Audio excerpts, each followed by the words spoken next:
শাহজাহানের সঙ্গে ২-৩ মন্ত্রী যুক্ত, তারা জমির টাকা পেতেন। শাহজাহান সহ ৪ জনকে সোমবার ২৯ এপ্রিল ব্যাংশাল আদালতে পেশ করে ইডি। ইডির আর্থিক লেনদেন সংক্রান্ত মামলায় এদিন আদালতে হাজির করা হয় সন্দেশখালীর বেতাজ বাদশাহ শেখ শাহজাহান এবং তার ভাই আলমগীরকে।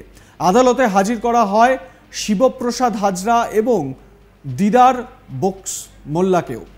জমি দখল সহ বিভিন্ন অভিযোগ নিয়ে শাহজাহান এবং তার ঘনিষ্ঠদের বিরুদ্ধে তদন্ত চালাচ্ছে ইডি। সিবিআই এবং ইডি হেফাজতের পর শাহজাহান আপাতত জেল হেফাজতে রয়েছে।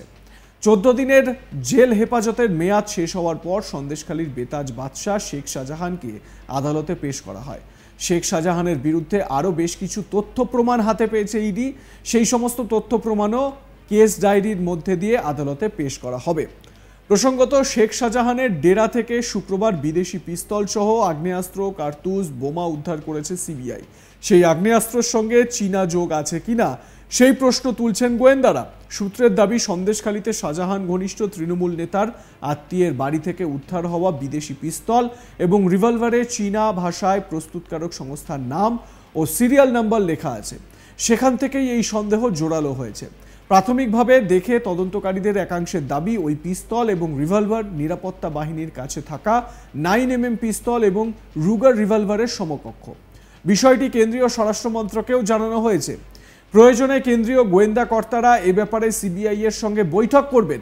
তদন্তকারী সংস্থার দাবি, শেখ শাহজাহানের সঙ্গে যুক্ত 2 থেকে 3 জন মন্ত্রী, যাদের কাছে জমি দখলের টাকা গিয়েছে। ফলে এদের জামিন হয়ে গেলে সেই 2-3 জন মন্ত্রী সতর্ক হয়ে যাবেন। তদন্তে এর প্রভাব পড়বে। সরকারি বিভিন্ন টেন্ডার যেত শাহজাহানের কাছে। 2016 সালে ভোটের পর টেন্ডার পান শাহজাহান। 2021-এর ভোটের পরও টেন্ডার পান শাহজাহান। পঞ্চায়েতের টেন্ডারও পান শাহজাহান। ইডির কাছে শাহজাহানের বেশ কয়েকজন আত্মীয় ও শাহজাহানের স্ত্রী এই সব কথা জিজ্ঞাসাবাদে স্বীকার করেছেন। সন্দেশখালী থেকে যে অস্ত্র উদ্ধার হয়েছে, ইডি তদন্তে পেয়েছে এই অস্ত্র মানি লন্ডারিংয়ের একটা অংশ। সন্দেশখালীতে বিপুল পরিমাণ অস্ত্র উদ্ধার প্রসঙ্গে ইতিমধ্যেই সংবাদ মাধ্যমে আক্রমণ শানিয়েছেন বসিরহাটের বিজেপি প্রার্থী তথা সন্দেশখালীর আন্দোলনের মুখ রেখা পাত্র। তার দাবি, সন্দেশখালীর বুকে বেশ কিছু মানুষের বাড়িতে শেখ শাহজাহান আশ্রয় নিয়েছিল। এই মানুষগুলির বাড়িতে খুব তাড়াতাড়ি এনএসজির রোবট দিয়ে পরীক্ষা করা হোক, ভয়ঙ্কর প্রমাণ মিলতে পারে।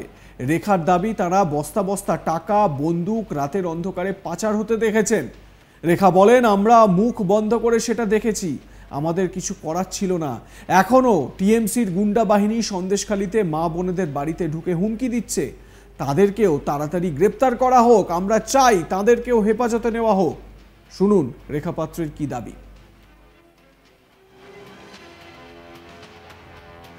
সন্দেশখালী কিছু কিছু জায়গায় শুধু আজকের শেখ শাহজাহানের পরিচিত মানুষের বাড়ি যে আর্মস, বন্দুক, ধারালো অস্ত্র উদ্ধার হয়েছে তা নয়। আজকের এরকমই এই সন্দেশখালীর বুকেও কিছু কিছু মানুষ আছে যেখানে উনি আশ্রয় নিয়েছিলেন। দেখুন, নামগুলো হয়তো আমার বলা উচিত হবে না, আমি বলছি না, আমার পরে আরও আমার সন্দেশখালীর মা বোনেরা আছে, ওনারাই বলবেন। তবে এই মানুষগুলোর বাড়িতেও খুব তাড়াতাড়ি এই এনএসজি দিয়ে, এই রোবট দিয়ে পরীক্ষা করা হোক, কেননা পুরো তল্লাশি করা হোক। আরও এর থেকেও ভয়ঙ্করভাবে ওখানে প্রমাণ পেতে পারে, কেননা আমরা এই আন্দোলনের মাথায় আমরা নিজেরাও দেখেছি বস্তা বস্তা টাকা, আর্মস, বন্দুক, নানান রকম ধারালো অস্ত্র ওরা রাতের অন্ধকারে কারেন্ট বন্ধ করে দিয়ে, মেন ফেলিয়ে দিয়ে ওরা পাচার করেছে। আমরা মুখ বন্ধ করে সেটা দেখে এসেছি, কেননা আমাদের কিছু করার ছিল না। আমাদের বেটা ছেলেরা বাড়িতে ছিলেন না, আমরা মেয়েরা, আমরা আন্দোলন করেছি, কিন্তু ওদের সাথে এইগুলো নিয়ে আমাদের লড়ার ক্ষমতা ছিলেন না। আমরা দিনের আলোয় লড়তে প্রস্তুত ছিলাম, কিন্তু রাতের অন্ধকারে কী করে লড়াই করতাম। আজকের যেভাবে এনএসজি যেভাবে দিয়েছেন, তো ওনারা আজকের ঠিকঠাক করে তল্লাশি করুক। আর যে এখনও অবধি তৃণমূলের গুন্ডা বাহিনীরা এখনও অবধি সন্দেশখালীর বুকে মা বোনেদের ঘরে ঘরে ঢুকে হুমকি দিচ্ছেন, আতঙ্কিত করছেন, তাদেরকে খুব তাড়াতাড়ি অ্যারেস্ট করা হোক, তাদেরকে ওনাদের হেফাজতে নেওয়া হোক, আমরা এটাই চাইব। আর রাজ্যের পুলিশের বিষয়, রাজ্যের পুলিশ আজকের তৃণমূলের গুন্ডা বাহিনীর হয়ে কাজ করছে। দেখুন, এই রাজ্যের পুলিশ কমিশনার, এক পুলিশ মন্ত্রী হচ্ছে আমাদের মুখ্যমন্ত্রী।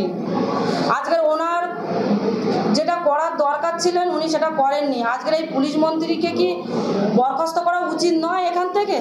আজকের পুলিশ মন্ত্রী কি করছেন? আজকের সাধারণ মানুষের উপর পুলিশ গুন্ডা বাহিনীর সাথে সাথে রাজ্যের পুলিশকে দিয়েও মানে তাদের উপরে অত্যাচার করানো হচ্ছে। কেন করানো হচ্ছে?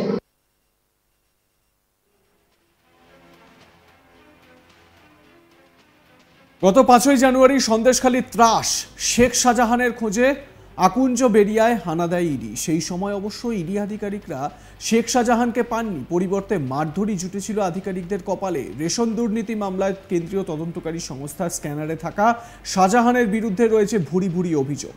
জমি ভেড়ি দখলের অভিযোগ তো রয়েছে, এমনকি নারী নির্যাতনেরও অভিযোগে বিদ্ধ শাহজাহান। আর তার জেরে দফায় দফায় বিক্ষোভের আগুনে জ্বলছে সন্দেশখালী। রাজ্য পুলিশের হাতে ফেরার শাহজাহান গ্রেপ্তার হয়। তারপর থেকেই শাহজাহানকে নিয়ে নানা টানাপোড়েন চলতে থাকে, যদিও শাহজাহানকে নিজেদের হেফাজতে পায় কেন্দ্রীয় তদন্তকারী সংস্থা। এবার এই শাহজাহানকে জিজ্ঞাসাবাদ করেই একের পর এক তথ্য পাওয়ার তল্লাশি চালিয়ে যাচ্ছেন বা তথ্য পেতে চাইছেন আধিকারিকরা। প্রসঙ্গত, শাহজাহানের ভাই আলমগীরকে জিজ্ঞাসাবাদ করেই সিবিআই আধিকারিকরা এই বন্দুক বা এই অস্ত্রের সন্ধান পেয়েছেন। কোন বাড়িতে এই অস্ত্রগুলো থাকতে পারে সেই সংক্রান্ত বিভিন্ন তথ্য নাকি শেখ শাহজাহানের ভাই আলমগীরই দিয়েছে। উল্লেখ্য, এটা মনে করা যেতেই পারে যে সন্দেশখালীতে আরও এরকম পরিচিত লোকজন শাহজাহানের রয়েছে, যাদের কাছে এই ধরনের অস্ত্র বা টাকা মিললেও মিলতে পারে। উল্লেখ্য, এবারে সিবিআই আধিকারিকদের সঙ্গে অন্যান্য যে কেন্দ্রীয় তদন্তকারী সংস্থা রয়েছে, এনআইএর যারা আধিকারিকরা রয়েছেন, তারাও বৈঠক করতে পারেন এবং এই বিষয়ে সন্দেশখালী ইস্যুতে তারাও আপডেট নিতে পারেন। আপনাদের স্মরণে থাকবে, দ্বিতীয় দফা ভোটের দিন 26শে এপ্রিল এনএসজি কমান্ডো নামে সন্দেশখালীতে, এবং তারা সেখানে তৃণমূলের স্থানীয় নেতার ঘনিষ্ঠ এক ব্যক্তির বাড়ি থেকে বেশ কিছু বন্দুক উদ্ধার করে, যেগুলো মেড ইন চায়না, এবং সেই সমস্ত বন্দুকগুলো আপনাদের ছবিটা দেখাচ্ছি আপনাদের, সিবিআই কার্তুজ সমেত সেই সমস্ত বন্দুক উদ্ধার করে এবং এই সমস্ত বন্দুকগুলো মেড ইন চায়না মনে করা হচ্ছে ভারতীয় সোলজারদের হাতে বা ভারতীয় বিভিন্ন সিকিউরিটি ফোর্সের জওয়ানদের কাছে যে সমস্ত বন্দুক থাকে 9mm পিস্তল এবং রুগার পিস্তলের সমকক্ষ হচ্ছে এই ধরনের বন্দুকগুলো। এবারে এই মেড ইন চায়না বন্দুক বা আগ্নেয়াস্ত্র কিভাবে সন্দেশখালীর মতন প্রত্যন্ত একটি গ্রামে পৌঁছলো সেই নিয়ে প্রশ্ন দানা বাঁধছে।